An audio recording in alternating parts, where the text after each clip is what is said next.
Every stone in an ancient ruin holds a story waiting to be heard. This is cultural memory, the collective soul of a society preserved not on pages, but in the permanence of its architecture and monuments. By the end of this, you will be able to look at any old building and see the hidden layers of history, belief, and human struggle etched into its form. We will uncover how a simple wall can encode a forgotten language and why a monument's location is a deliberate message to the future. What forgotten story does the oldest structure in your town silently tell? Think of an old family heirloom, a pocket watch handed from a grandfather to a father to a child.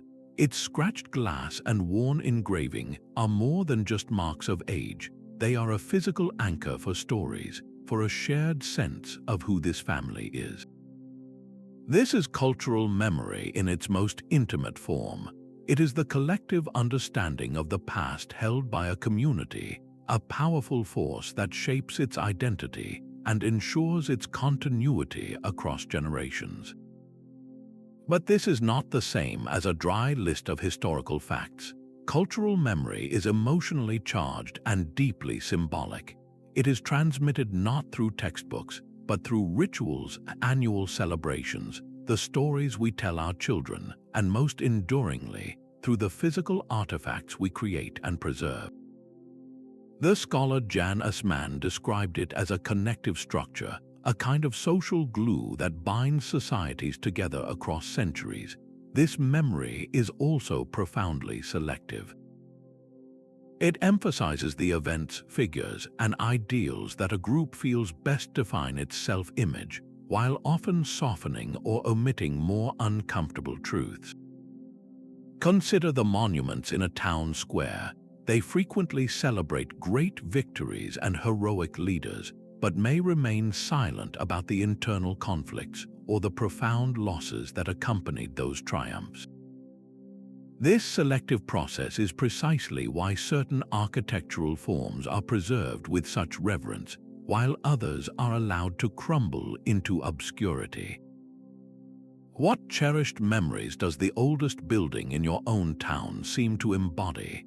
This foundational idea of a curated, collective past is the very key that unlocks the stories held in stone. A medieval cathedral stands not merely as a building, but as a declaration of faith carved in stone. Its very permanence makes architecture one of our most powerful memory keepers.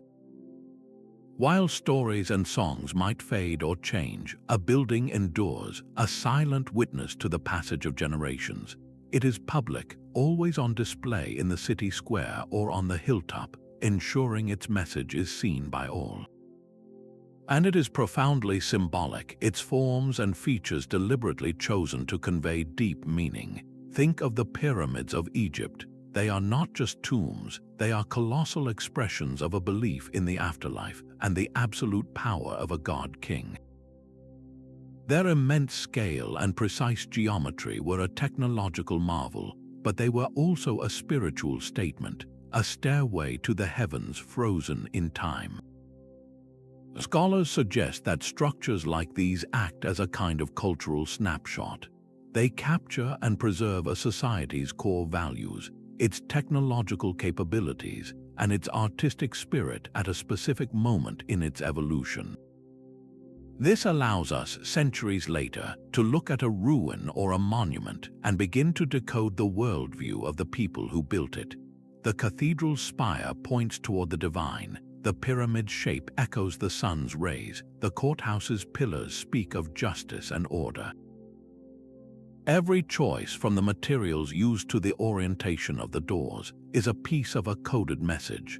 So how exactly do these silent stones speak? The answers are hidden in the very language of architectural design. A war memorial stands silent and still for 364 days of the year, but on that one day, it becomes the heart of a living tradition, surrounded by people honoring sacrifices made long before they were born. This is the power of a monument to act as a focal point for collective identity. It transforms a shared narrative from an abstract idea into a tangible, physical experience. These structures are deliberately designed to crystallize cultural memory, to pin down a specific version of history in stone and metal for future generations. They commemorate the key events, the heroic figures, and the foundational ideals that a community believes are essential to its self-definition. The Statue of Liberty is a perfect example, a gift from France that was wholeheartedly adopted to symbolize American ideals of freedom and welcome for millions of immigrants. Her torch is not just a light, it is a beacon for a national story. Yet this process is never neutral. A monument is a curated memory, an official statement about what and who deserves to be remembered. This is why they can inspire profound unity, but also become centers of intense controversy when the history they represent is divisive or no longer aligns with a society's evolving values. The stories a society most wants to preserve are literally carved into these objects.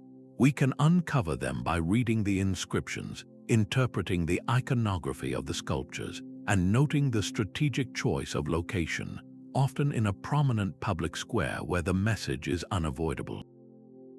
What monument in your own town or city most shapes the local identity?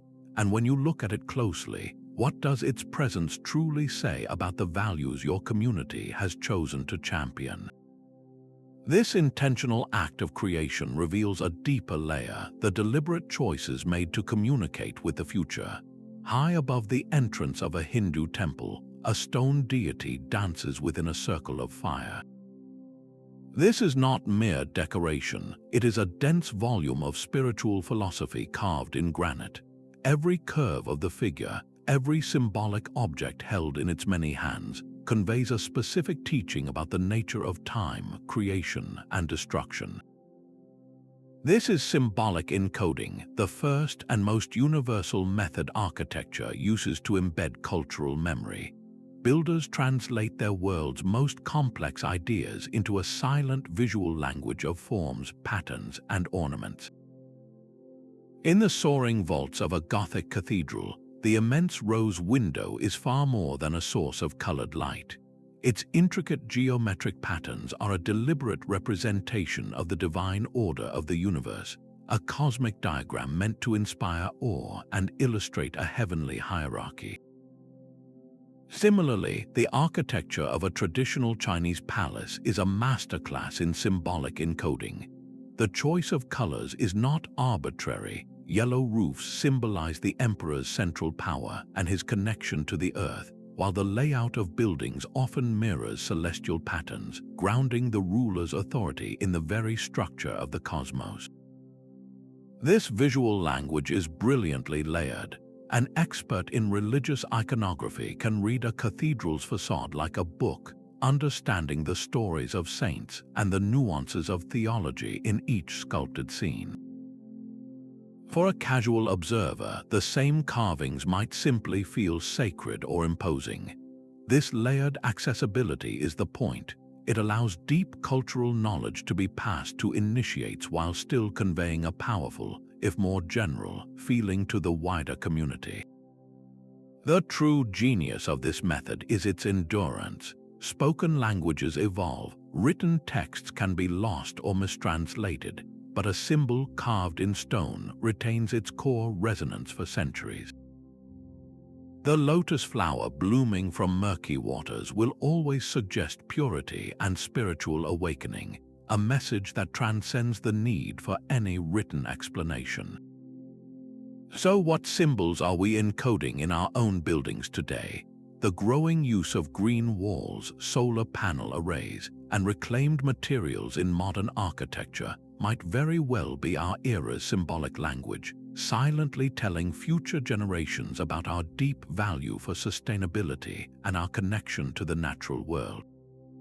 But stone and glass are not the only materials that hold a message. The very substance from which a monument is made carries its own powerful and often overlooked story. The very substance a building is made from holds its own silent story. This is the second method, the profound language of material selection and sourcing. When the builders of the Parthenon chose brilliant white marble from nearby Mount Pentelicus, they were doing more than just picking a strong stone. They were deliberately linking their temple to the Athenian landscape, making the hilltop structure a pure, gleaming embodiment of their city's strength, beauty, and democratic ideals. The marble itself became a symbol of Athenian identity, its local origin a statement of self-sufficiency and pride. This connection is universal.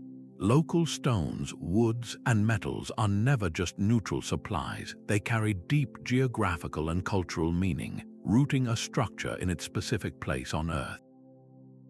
The choice of material tells a vivid story about resource availability, the reach of ancient trade routes, and the technological prowess of its creators. Consider the architecture of the Pueblo people in the American Southwest. Their use of adobe, a humble mix of earth, water, and straw, is a masterclass in environmental wisdom.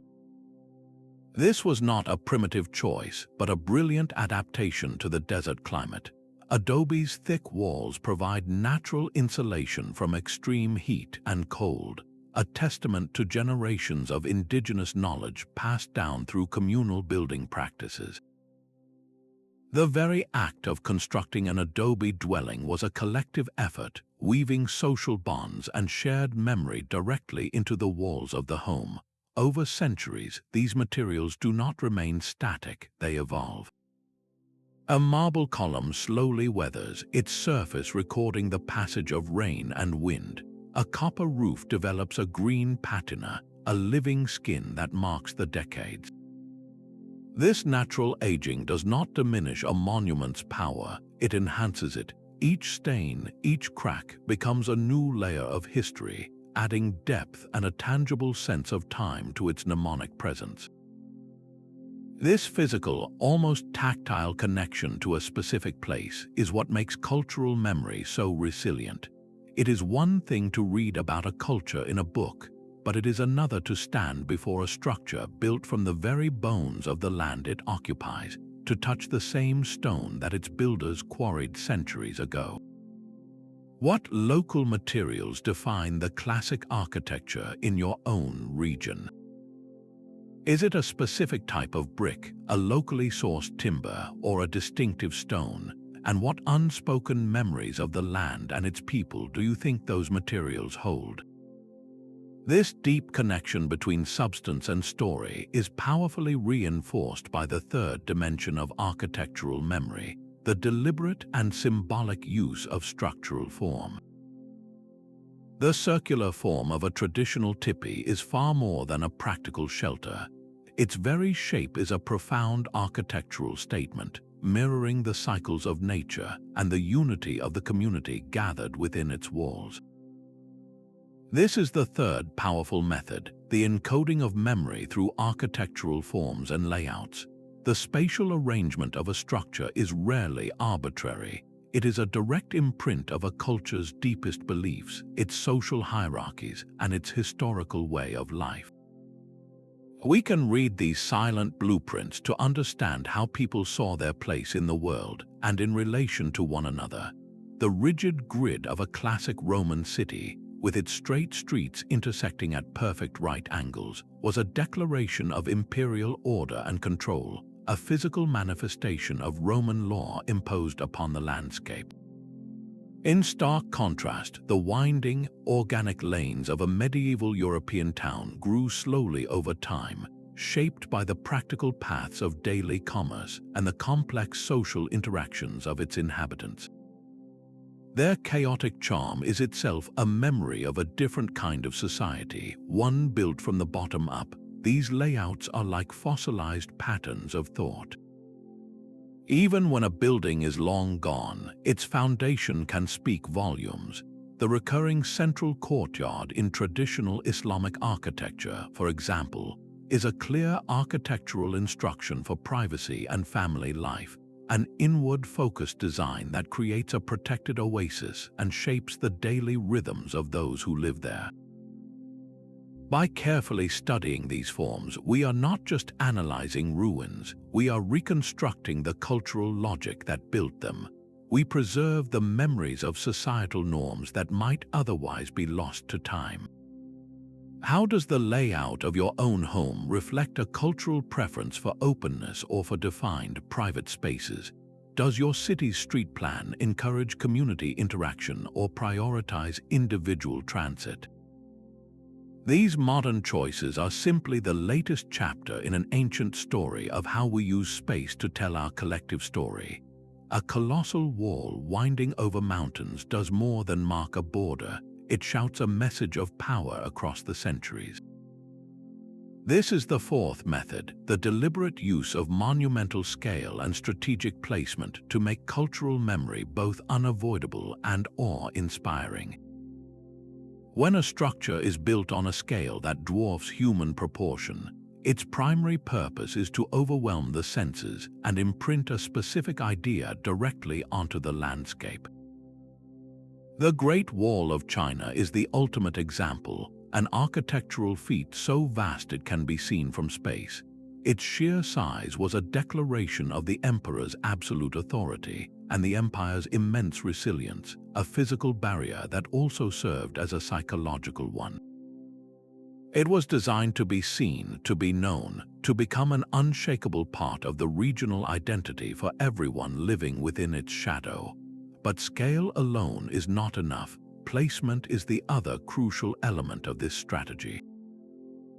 A monument's location is never an accident. Placing a statue in a central town square, a memorial on a sacred hilltop, or a tower at the heart of a capital city ensures that its narrative is woven into the daily fabric of life. It becomes a landmark people navigate by, a backdrop for public gatherings, an ever-present reminder of what a society holds most dear. The Eiffel Tower was originally a temporary exhibit for a World's Fair, but its audacious height and central placement in Paris eventually transformed it into the undisputed symbol of French innovation and cultural identity. You cannot imagine the city without it. Its form is now inseparable from the memory of the place itself. This combination of immense scale and prominent placement creates a powerful feedback loop. The structure dominates the landscape, and in doing so, it dominates the cultural imagination, ensuring that the memory it represents is passed down not as a forgotten fact, but as a living, breathing part of the environment. What large structures in your own environment command your attention every single day? Is it a towering skyscraper that speaks of commercial ambition, a grand stadium that celebrates communal spirit, or perhaps a vast bridge that symbolizes connection? Their size and location are not random. They are a deliberate choice about which memories and values a community wants to foreground, to make truly monumental. Yet, as these forms rise to dominate our skylines, we must also pause to ask a deeper question. Whose stories are these stone giants actually telling? A carved stone slab in a museum case holds more than just ancient text. It holds a key. The Rosetta Stone, with its parallel inscriptions in 3 distinct scripts, did not simply record a royal decree. It unlocked the entire linguistic and cultural world of ancient Egypt for modern scholars. This brings us to the fifth and most direct method architecture uses to preserve memory, the power of inscriptions and epigraphic evidence. When words are physically carved into a building's surface, they transform the structure into a primary document, a direct line to the past. These are not interpretations or symbols, they are explicit statements offering names, precise dates, official decrees, and personal dedications that ground a monument in its specific historical moment. A Roman triumphal arch, for instance, is often covered in meticulously carved text detailing the emperor's military campaigns and victories. This was official history set in stone, a permanent record designed to shape the public's memory of events exactly as the state wanted them remembered. But the story does not end with these grand, authoritative declarations. Sometimes the most revealing texts are the unofficial ones. Ancient graffiti scratched onto a wall in Pompeii, a personal prayer carved into a temple column, or a worker's signature hidden in the stones of a cathedral. These acts of individual expression add crucial, dissenting, or simply human layers to the dominant narrative. They give us the voices of everyday people, not just the powerful. By carefully deciphering these texts, we do more than just read history. We recover personalities, anxieties, and triumphs that might otherwise have vanished forever. This textual dimension works hand in hand with the visual symbols we explored earlier, creating a richer, more nuanced picture. Think about the modern plaques you see on buildings today, declaring a site's historical significance or naming its donors. These are our culture's own inscriptions, our deliberate attempt to pin a specific story, a name, or a value onto a physical space for future generations to find.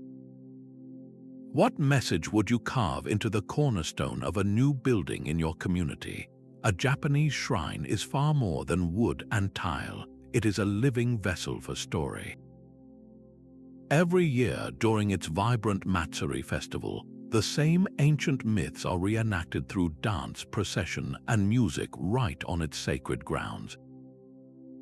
This is the sixth and most dynamic method, the activation of cultural memory through ritual and ceremonial use.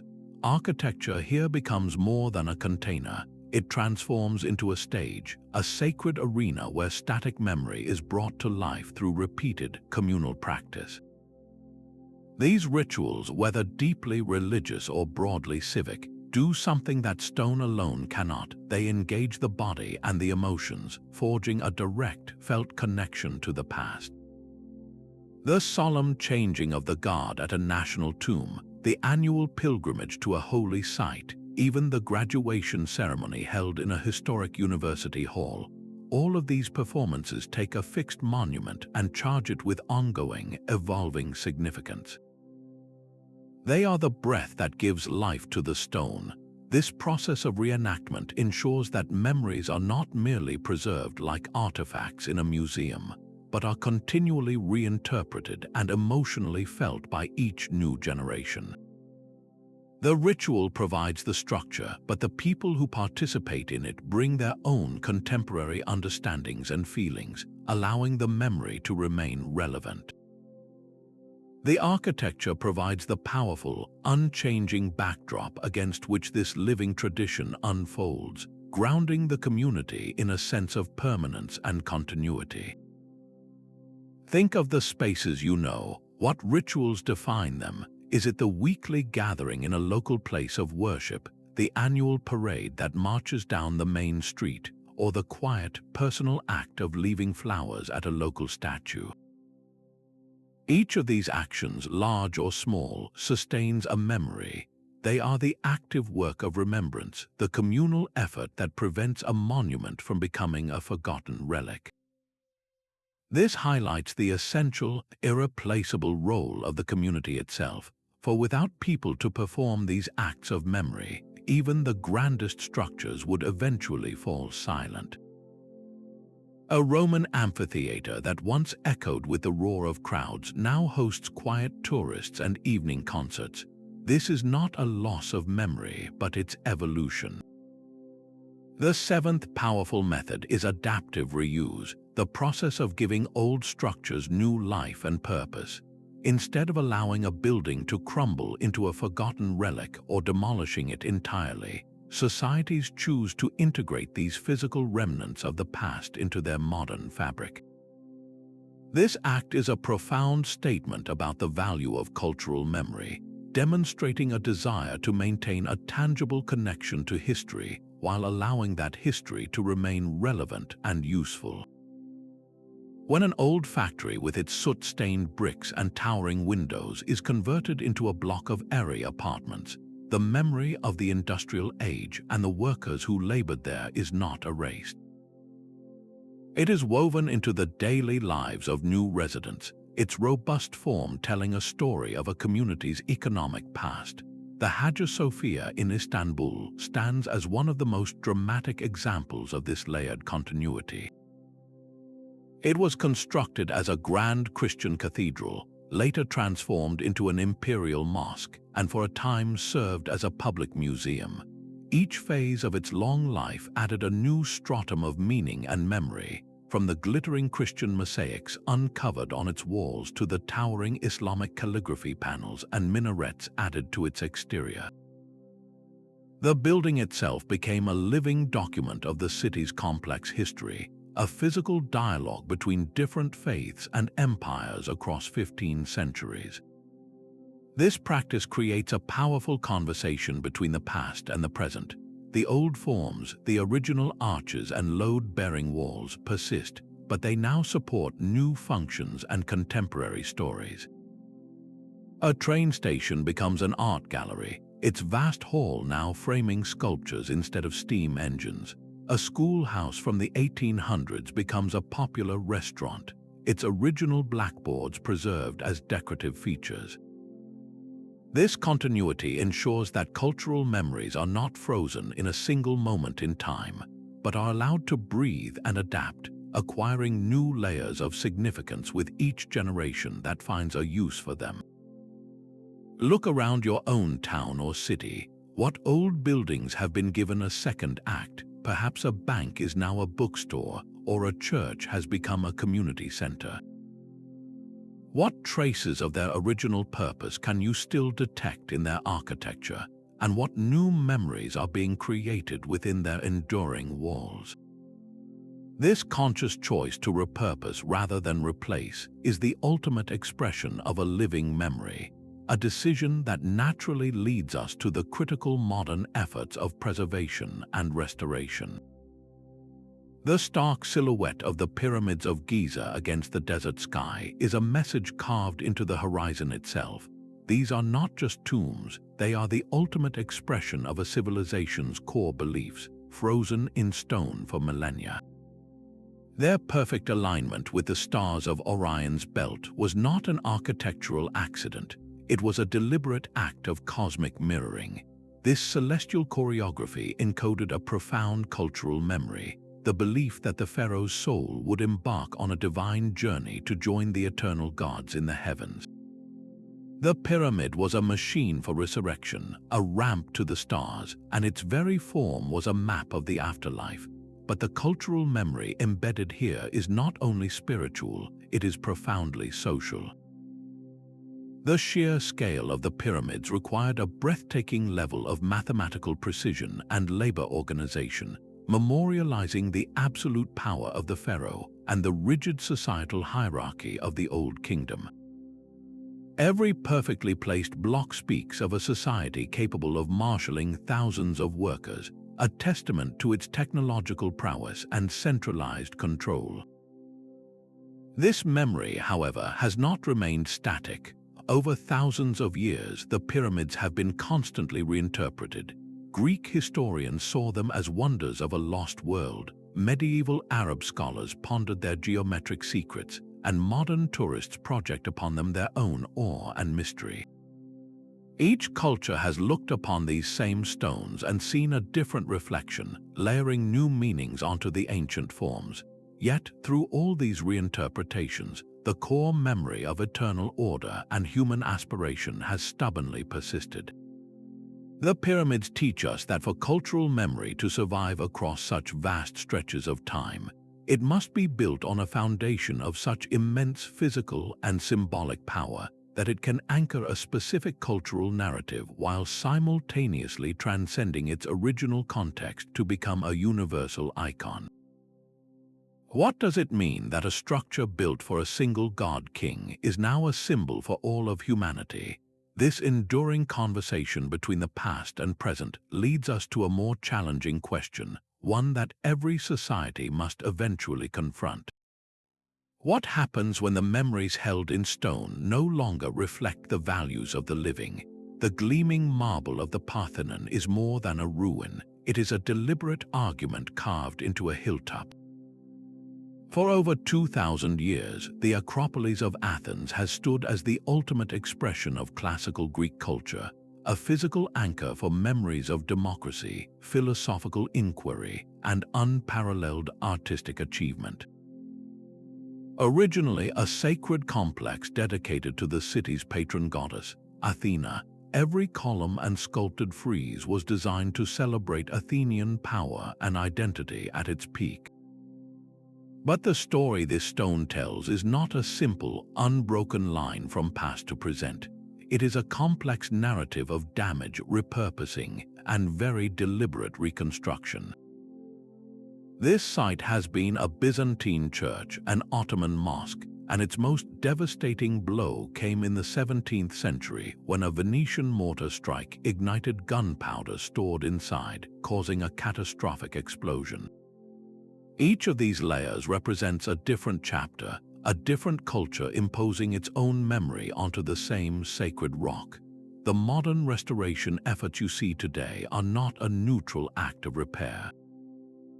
They are a conscious choice to peel back those later chapters and emphasize a specific memory, the Periclean ideal of 5th century BCE Athens as the cradle of Western civilization.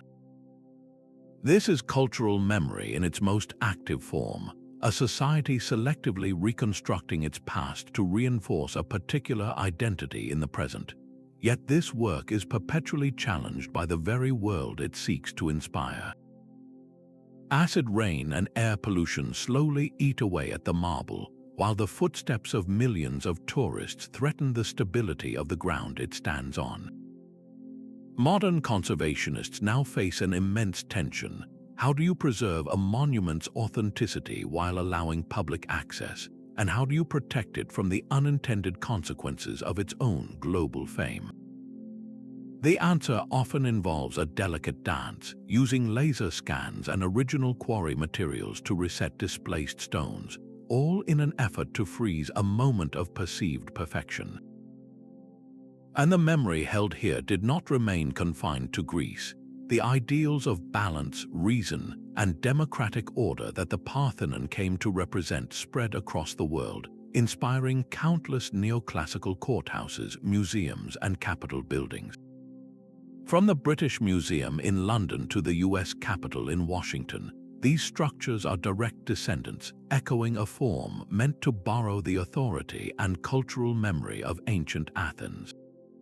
So how does this hilltop continue to shape identity today? For Greece, it is an undeniable source of national pride and a beacon for its classical heritage. For the world, it remains a universal symbol of human potential, a reminder that our highest aspirations can, for a time, be given permanent form. But this very act of preservation forces us to ask, what are we truly trying to save? Is it the physical stones or the powerful idea they have come to embody? The silent stones of Angkor Wat hold 1,000 years of conversation between gods and kings.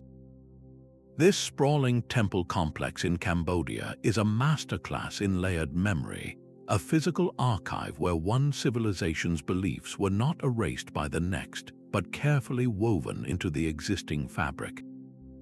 Originally constructed as a vast Hindu temple dedicated to the god Vishnu, its immense bas-relief walls are etched with intricate scenes from Hindu epics, depicting celestial dances, fierce battles, and the daily rhythms of the Khmer Empire. But then a profound cultural shift occurred. Over centuries, the site gradually transformed into a center of Buddhist worship. Rather than chiseling away the old gods, the new faith incorporated them.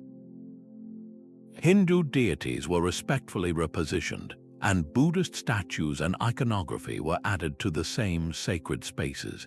This was not a destruction of memory, but a remarkable act of architectural synthesis, allowing both religious traditions to coexist within the same stone walls, each layer adding depth and meaning without obliterating what came before. The very layout of Angkor Wat is a coded map of the cosmos. Its iconic 5 towers are a representation of Mount Meru, the mythical home of the gods and the axis of the universe in Hindu and Buddhist cosmology. The surrounding moat symbolizes the cosmic ocean, and the concentric galleries represent the mountain ranges that ring the world. To walk through the complex is to traverse a miniature universe, a spiritual landscape designed to align human experience with divine order. This cosmological encoding ensured that even as the dominant religion changed, the underlying symbolic structure of the site, its connection to a universal order, remained powerfully resonant. Then, for centuries, the jungle itself became the guardian of this memory. As the empire declined, the temple was slowly reclaimed by the forest, with giant silk cotton and strangler fig trees weaving their roots through the sandstone galleries. This period of neglect was not a total erasure. The jungle protected the complex from systematic looting and shielded it from more destructive human interventions, its enveloping growth preserving the stones in a verdant embrace. The dramatic rediscovery by Western explorers captured the world's imagination, but for the Cambodian people, the memory of Angkor Wat never truly vanished. It persisted in local folklore and Buddhist practice. In the modern era, this reclamation became a source of profound national pride. The temple's image adorns the Cambodian flag, a powerful symbol of resilience and cultural continuity that has endured through empire, abandonment, and conflict. The story of Angkor Wat forces us to ask a vital question. How does the natural environment itself become an active participant in preserving cultural memory? The jungle did not destroy the temple, it integrated with it, creating a new, hauntingly beautiful hybrid of nature and culture that speaks to a different kind of survival, one of patient endurance. A coastal fortress that withstood centuries of storms now finds its lowest levels permanently flooded, the salt water slowly dissolving the mortar that holds its memory together. This silent, creeping loss reveals a profound truth. The survival of cultural memory is locked in a constant, fragile dialogue with the natural world. Environmental forces are not a passive backdrop, they are active participants in the story of preservation and loss. The relentless grind of wind and rain can smooth away the finest inscriptions on a tombstone, erasing names and dates as surely as any censor. A catastrophic earthquake can collapse a temple in moments, jumbling its symbolic order into a chaotic pile of rubble that future archaeologists must painstakingly decipher. Even the slow, gentle work of plants and trees can prise apart stonework, their roots rewriting the architecture with a different, organic logic. These natural processes do not just damage structures, they actively reshape how we interpret the past, forcing us to reconstruct narratives from fragmented evidence. Yet, in a fascinating paradox, some of our most vivid windows into the ancient world were created by these same environmental forces. The arid, dry air of the Jordanian desert perfectly preserved the rock-cut facades of Petra, protecting their intricate carvings from the moisture that would have crumbled them elsewhere. The high, mist-shrouded Andes cradled Machu Picchu, its remote location and stable climate safeguarding its stonework from both human conflict and the ravages of erosion. In these cases, the environment acted not as a destroyer but as a perfect natural museum. This duality forces a difficult question upon modern conservators. How much should we intervene to stop the natural decay of a monument? There is a growing understanding that some change is inevitable, and that the patina of age, the green bloom on a copper roof or the soft wear on a stone step, is itself a valuable part of the object's story. It is a record of time's passage, a memory of the countless days and seasons the structure has endured. To scrub a building back to its original, pristine state can sometimes feel like erasing the very history we seek to protect. The challenge then is to find a balance to stabilize structures against catastrophic loss while still allowing them to show their honorable scars. This conversation has become desperately urgent with the accelerating threat of human-driven climate change. Rising sea levels threaten coastal sites from Venice to Easter Island. Increased frequency of wildfires endangers wooden structures across the globe. Even the chemical composition of our rain is changing, accelerating the erosion of marble and limestone monuments. The survival of these memory keepers is no longer just a matter of careful restoration. It is now a race against a changing planet. What historic sites in your own region are facing new environmental pressures? This environmental perspective makes one thing undeniably clear. Preserving our architectural memory is no longer a passive act of curation. It requires our active and determined stewardship. A conservator's delicate brush removes centuries of grime from a painted saint's face, each stroke a battle against the relentless erosion of time. This quiet, meticulous work is the frontline defense for our architectural memory, a field where traditional craftsmanship and cutting-edge technology join forces against an array of modern threats. Preservation is far more than simple repair. It is a complex philosophy of care aimed at stabilizing structures and safeguarding the cultural memories they hold from the ravages of pollution, the pressure of urban development, and the slow decay of neglect. Artisans might use age-old lime mortar recipes to repoint stonework, ensuring new materials breathe and move in harmony with the historic fabric. Meanwhile, three-dimensional laser scanners now map every crack and contour of a monument, creating a perfect digital twin that serves as both a blueprint for restoration and a heartbreakingly precise record, should the original ever be lost. Yet these noble efforts are fraught with immense challenges. Chronic funding shortages often mean triage, forcing heartbreaking choices about which memories are saved and which are left to fade. Heated ethical debates simmer in conservation labs, pitting restoration against conservation. Should we return a building to its imagined former glory, or simply stabilize its current, weathered state, preserving every scar as part of its authentic story? The restoration of Notre Dame Cathedral following the devastating fire is a global case study in this very tension. Every decision, from whether to recreate the fallen spire using traditional oak or modern materials, to how to reinforce the structure with invisible supports, is weighed against a dual imperative: historical accuracy and contemporary safety standards. The process has sparked intense discussion about which version of Notre Dame's layered memory we are trying to save. Is it the 19th century vision of Viollet-le-Duc, the original medieval framework, or a new 21st century incarnation that acknowledges the tragedy of the fire itself? This risk of freezing a site in an idealized, sanitized version of the past is a constant danger, stripping away the organic history written by time and turning a living monument into a sterile exhibit. The ultimate goal is not to stop time, but to manage its passage, ensuring that cultural memories remain both accessible and authentically resonant for our descendants. What historic site in your own area has undergone preservation, and did the work feel like a genuine continuation of its story or more like a dramatic reinvention?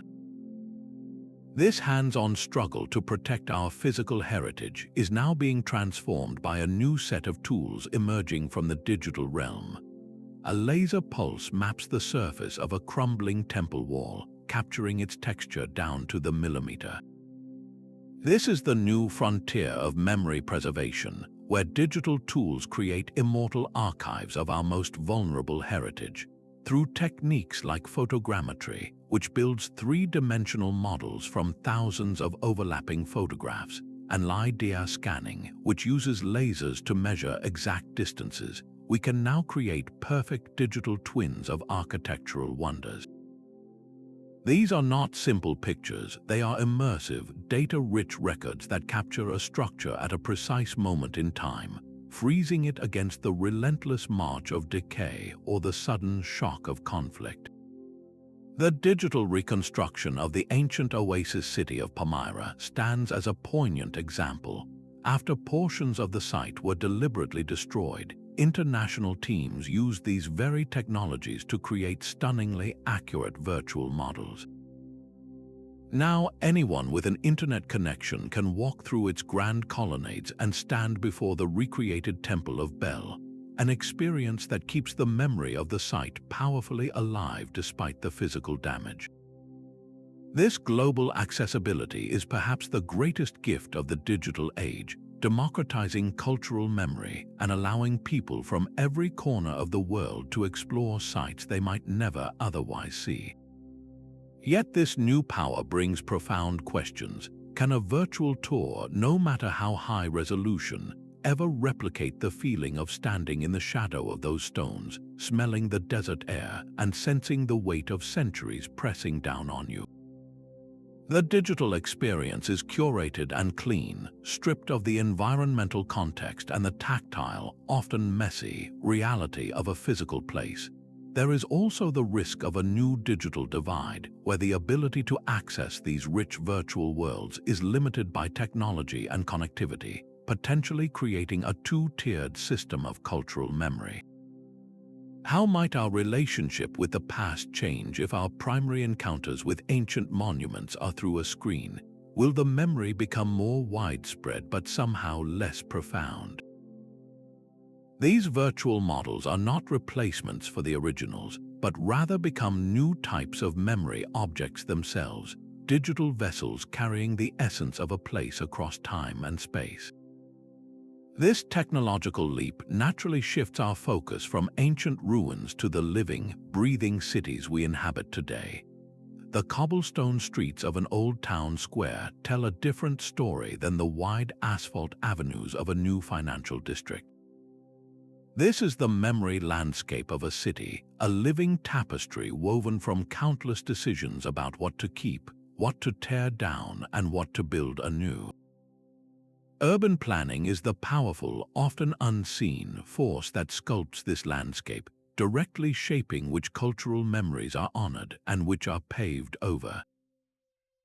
It is a process deeply entangled with power dynamics and economic priorities, where the value of a community's past is constantly weighed against the allure of future profit. A city might pour resources into preserving a grand opera house that symbolizes its cultural sophistication, while simultaneously allowing a historic market hall, the heart of working-class life for generations, to be demolished for a new high-rise. These choices are never neutral. They create a physical record of what a society, or those in charge of its development, deems worthy of remembrance. Beyond the grand monuments, it is the everyday spaces that truly hold the soul of a community's memory. The neighborhood park where children have played for decades, the local cafe that has been a meeting spot for 3 generations, the modest residential street with its unique architectural character. These places are the unsung heroes of cultural memory. They are the settings for personal stories, for shared routines, and for the intangible feeling of belonging that defines a place. Cities like Prague have made a conscious choice to protect this entire fabric. By preserving vast historic districts, they maintain a powerful sense of continuity, allowing residents and visitors to walk through a living archive where every building, every lane contributes to a cohesive story. In contrast, cities that embrace rapid, unchecked modernization often create a jarring discontinuity.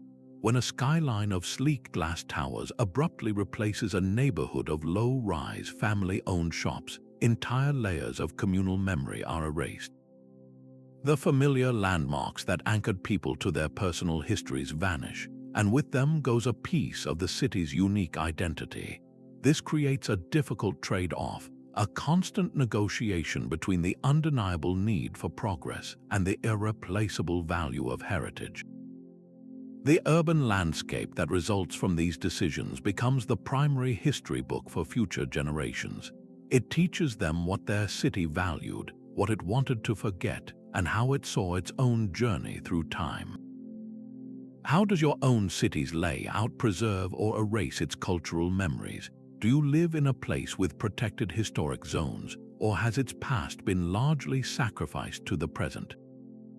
This broader view of the city as a memory machine inevitably leads us to the most contentious layer of all, the deliberate politics behind what we choose to remember. A bronze statue of a general on horseback is carefully lifted from its pedestal, leaving an empty space that speaks louder than the monument ever did. This act is never just about removing metal and stone. It is a dramatic correction to the official story written into our city squares. The creation and preservation of architecture is a deeply political act, a public declaration of whose history matters and whose can be safely forgotten. Governments and those in power have long understood this, using monumental architecture to cement their own narratives into the landscape. Soviet-era structures, with their stark, imposing facades and colossal scale, were not merely functional buildings. They were physical lessons in state ideology, designed to make the individual feel small and the power of the collective feel absolute. Their very form was a tool for political legitimization, a permanent reminder of whose memory was officially sanctioned. But this top-down control of memory is perpetually challenged from below. In response to these dominant histories, grassroots movements create powerful counter-monuments. These are often quieter, more contemplative spaces dedicated to the stories that were deliberately left out of the grand marble narratives, memorials to victims of injustice, to marginalized communities, and to those who fought for freedoms that the state once denied. The National Memorial for Peace and Justice in Montgomery, Alabama, stands as a profound example, a sacred space that forces a national confrontation with the history of racial terror and lynching, a memory that was for too long suppressed in the public square. This ongoing struggle makes it clear that our architectural landscape is a battleground for identity and power. The statues we raise and the buildings we preserve are not neutral artifacts.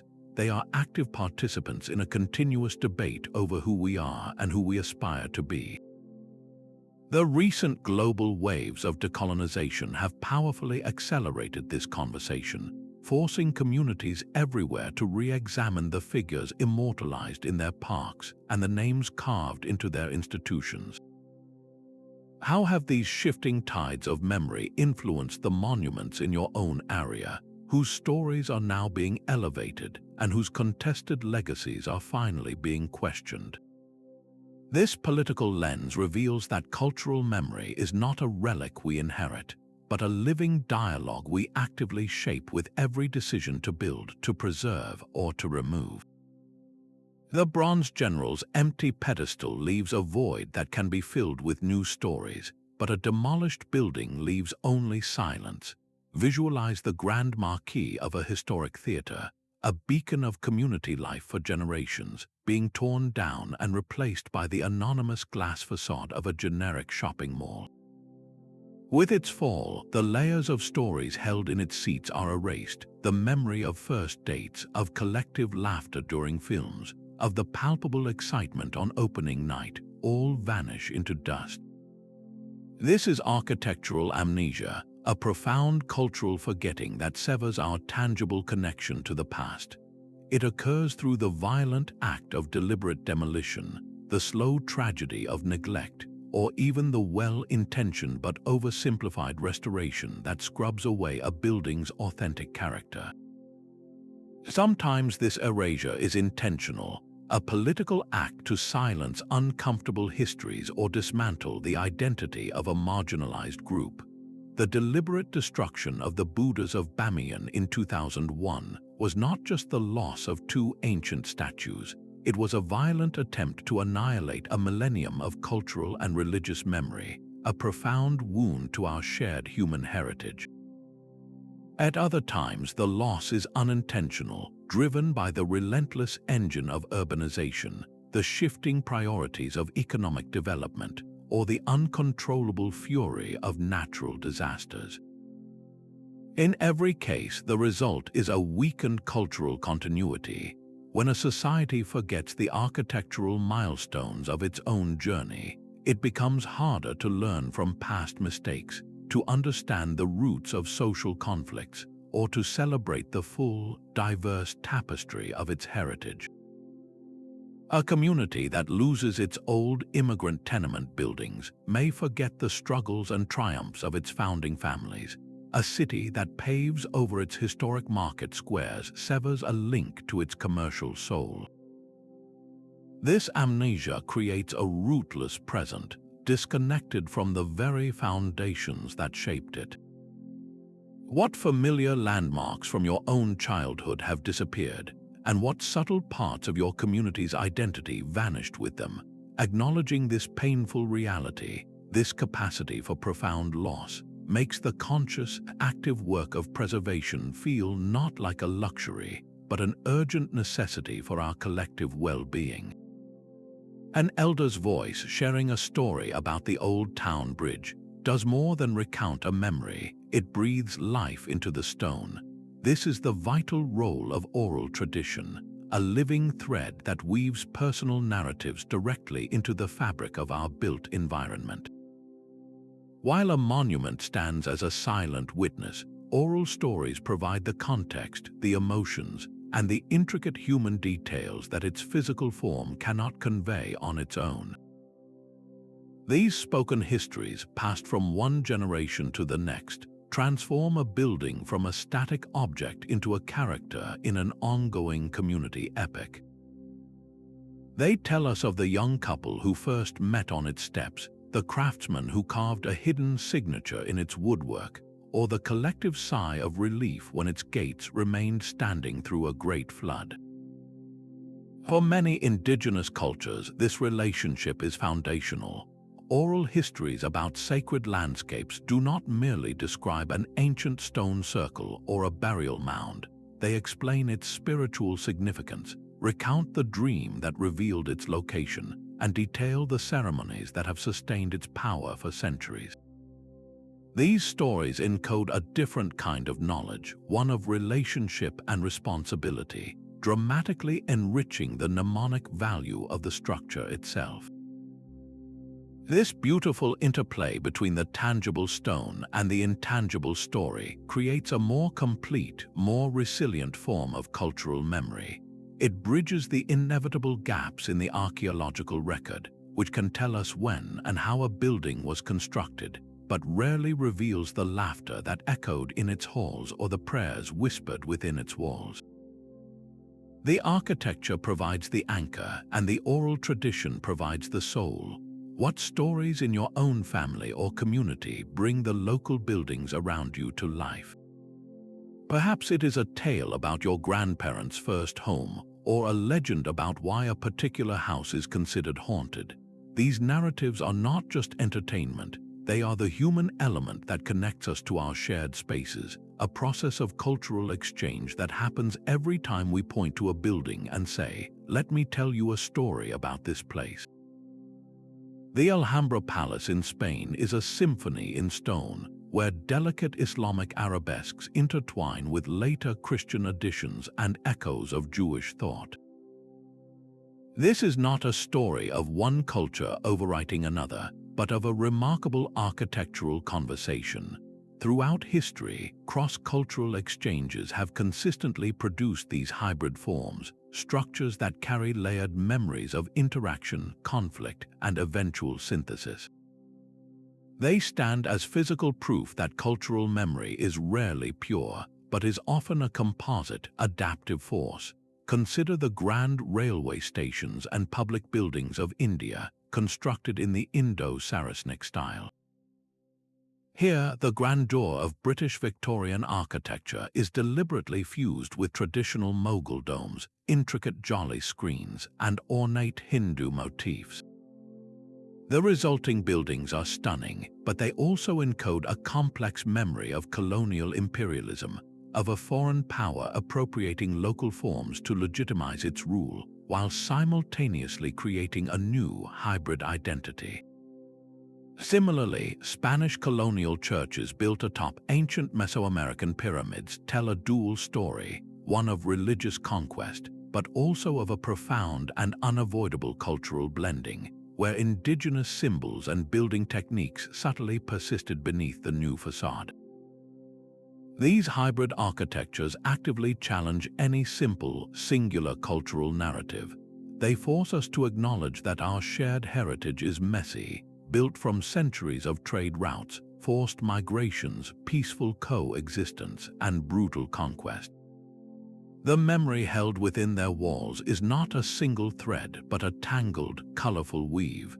By studying these composite forms, we gain a deeper appreciation for the fluidity of cultural identity itself. They show us that cultures are not isolated fortresses, but are constantly influencing and being influenced by one another, with architecture serving as the most permanent record of that beautiful, complicated exchange. What hybrid buildings exist in your own region? Perhaps a structure with a familiar form but unexpected decorative elements, whispering a forgotten tale of cultural contact. As we recognize this global interplay of styles and memories, we are compelled to look forward and ask, how will the digital age reshape this ancient process of architectural remembrance? A building of the future might remember its own history, its walls embedded with sensors that log every tremor, every change in its facade, and every public event that unfolds in its shadow.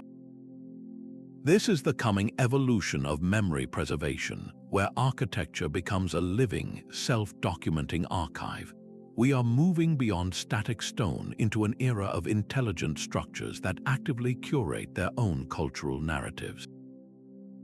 Imagine a bridge that not only stands for centuries but also records the weight of generations that cross it, its data forming a dynamic biography of a community's daily life.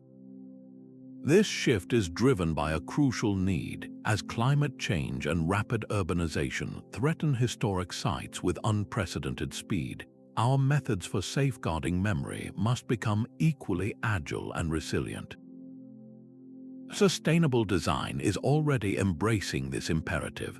Architects are not just using recycled materials, they are intentionally incorporating salvaged stones from demolished historic buildings or reclaimed timbers from old barns into new constructions.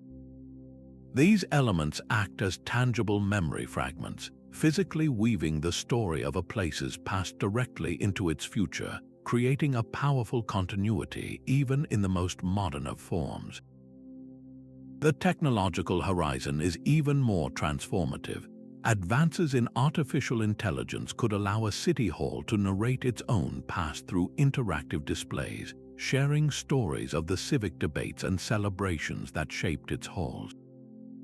Blockchain technology might be used to create decentralized, tamper-proof networks for cultural data, ensuring that a building's history cannot be erased or monopolized by a single entity. But these exciting innovations are not without profound ethical dilemmas. Who owns the data a building collects about its inhabitants and visitors? Can a digital simulation truly capture the emotional weight of standing in a sacred space? Or does it risk reducing a profound experience to a clean, curated stream of information? The challenge for future architects and communities will be to balance this technological innovation with deep respect for tradition and authenticity. How do we design for the future without severing our tangible connection to the physical past? The answer may lie in creating spaces that are not just smart, but also wise, structures designed with community storytelling at their core, with porches for gathering and walls that invite personal interpretation. The ultimate goal is to build a world where our physical environments remain rich with stories, ensuring that even as our tools change, our cultural memory continues to find a home in the spaces we inhabit. The stories held in stone are not just for scholars or historians, they are waiting for anyone willing to look. Take a walk through your own neighborhood with this new lens, and you might be stunned by the historic details you have passed by 100 times without truly seeing. That ornate ironwork on a balcony, the worn date stone above a shop door, the particular style of brickwork on a local library, these are all fragments of a local storybook. Engaging personally with this architecture transforms you from a passive observer into an active participant in the survival of cultural memory. You do not need special training to start this conversation. Simple acts like photographing architectural details that catch your eye, or keeping a small journal to note down the history of buildings you frequent, can forge a powerful, personal connection to the layers of the past. These small acts of noticing are the first step toward stewardship. Many communities offer walking tours led by local historical societies, which can reveal the hidden narratives tucked away on the very streets you know best. Imagine discovering that the unassuming building on your commute home was once a stop on the Underground Railroad, or that the park you picnic in was the site of a founding town meeting. These revelations do more than just inform you. They weave you into the continuing story of a place, fostering a profound sense of belonging and responsibility. This engagement can be a deeply social endeavor as well.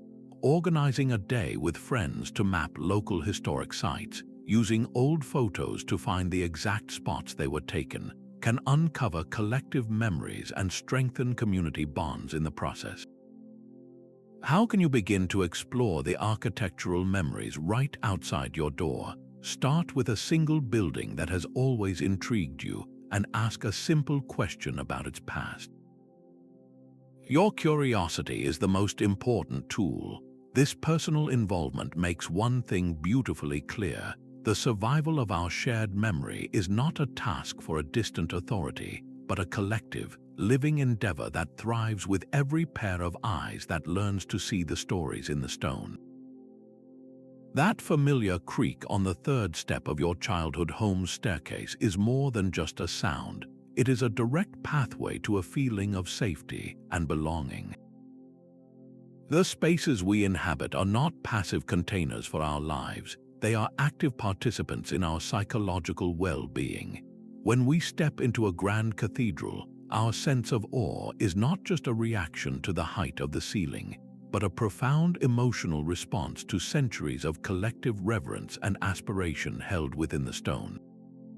These architectural memories provide us with a crucial sense of stability and identity in a world that often feels chaotic and transient.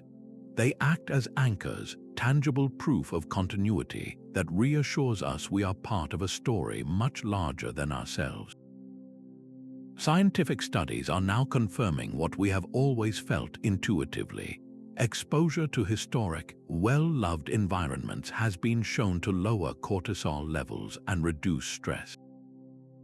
The rhythmic patterns of an old brick street, the familiar silhouette of a neighborhood church spire, these elements provide a cognitive comfort, a predictable order that soothes our minds.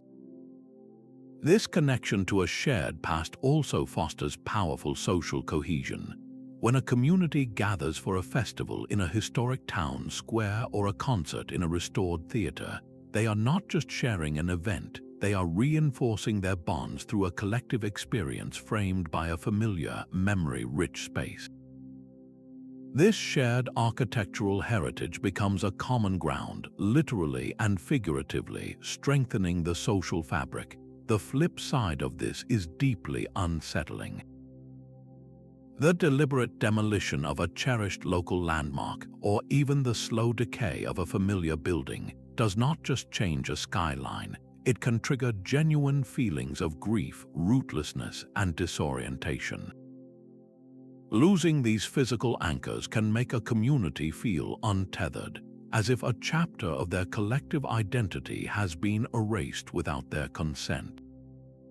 This is why the fight to preserve architectural memory is about far more than saving old stones. It is an act of public mental health. It is about safeguarding the emotional landscapes that provide us with comfort, context, and a vital sense of place. So the next time you walk into a building and feel an immediate sense of peace or unease or wonder, pause for a moment. Ask yourself what memories that space is holding and how its very presence is quietly, powerfully shaping your inner world. A reconstructed heritage site stands where the original once fell, its new stones gleaming under the sun. This act of recreation is never simple. It forces us into a deep ethical labyrinth where the desire for symbolic healing clashes with the sacred value of authenticity. Who truly owns the memory of a place? Is it the international bodies that fund its restoration, the national government that claims it, or the local community whose ancestors lived and died within its walls? These questions of ownership are inextricably linked to those of representation. When we preserve a site, we are making a powerful statement about which version of the past is deemed important enough to save and whose story gets told. A colonial fort might be meticulously maintained as a monument to military history, while the unmarked graves of the enslaved people who built it remain forgotten nearby. This is why preserving sites of profound trauma, like former concentration camps or slave ports, requires an approach of radical sensitivity. The goal is not to beautify or glorify, but to create a space for solemn reflection that honors the victims and forces a confrontation with the brutal truth of what happened. The architecture itself must bear witness without sanitizing the horror it represents. This immense responsibility cannot be shouldered by experts and governments alone. Genuinely inclusive preservation demands that local and descendant communities have a central voice in the decision-making process. Their lived cultural knowledge is irreplaceable, ensuring that restoration respects spiritual significance, traditional building methods, and the complex, often painful, narratives that official histories might overlook. Without this collaboration, preservation risks becoming a new form of cultural appropriation, where a community's deepest memories are packaged and presented by outsiders. Every choice, from the materials used in reconstruction to the text written on a plaque, is a moral decision about which voices we choose to amplify for future generations. What ethical dilemmas have you witnessed in preservation projects in your own part of the world? This framework of moral responsibility ultimately asks us to see memory work not as a technical hobby, but as a profound act of cultural justice. The silent stones we have explored are far more than inert material. They are living repositories of human experience, breathing with the stories of those who built them, used them, and preserved them across countless generations. From the symbolic language carved into a temple's facade to the digital twin of a temple saved in the cloud, each method we have uncovered forms a vital link in an unbroken chain. These are the tools humanity has forged to ensure that our most cherished values, our hardest learned lessons, and our deepest sense of identity do not simply vanish with the passage of time. This enduring conversation between the past and present is not a closed book for scholars alone. It is an open invitation for every single one of us. When you choose to look closer at the building on your street corner, when you share the story of a local landmark with a friend, or when you support the preservation of a historic site, you become an active participant in this grand project. You are helping to decide which memories will be carried forward to shape a more thoughtful and grounded future. Your curiosity is the final, essential ingredient in the survival of our collective memory.